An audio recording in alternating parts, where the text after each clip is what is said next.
গর্ভাবস্থায় অফিস করা সম্ভব, তবে সচেতনতা জরুরি। পর্যাপ্ত পানি বা স্বাস্থ্যকর খাবার সঙ্গে রাখা, দীর্ঘ সময় বসে না থাকা, প্রতি ঘন্টায় হালকা হাঁটা, অফিসের চেয়ার আরামদায়ক করা, ঘুম ও খাওয়ার রুটিন ঠিক রাখা।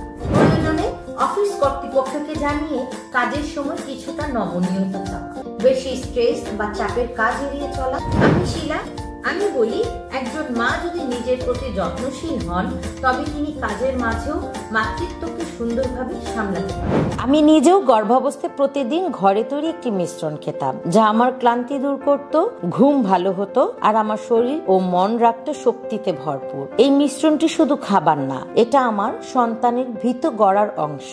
আমি বিশ্বাস করি প্রতিটা গর্ভবতী মায়ের জন্য এই মিশ্রণ একান্ত প্রয়োজন। তাই আজ আমি সেই ভালোবাসায় বানানো মাদার প্রোটিন জাফরানি বাদাম মিক্স নিয়ে এসেছি প্রতিটা গর্ভবতী মায়েদের জন্য, যেন ঘরে বসেই প্রতিটা মা পেয়ে যান প্রকৃত পুষ্টি আর সন্তানের নিরাপদ সুস্থ।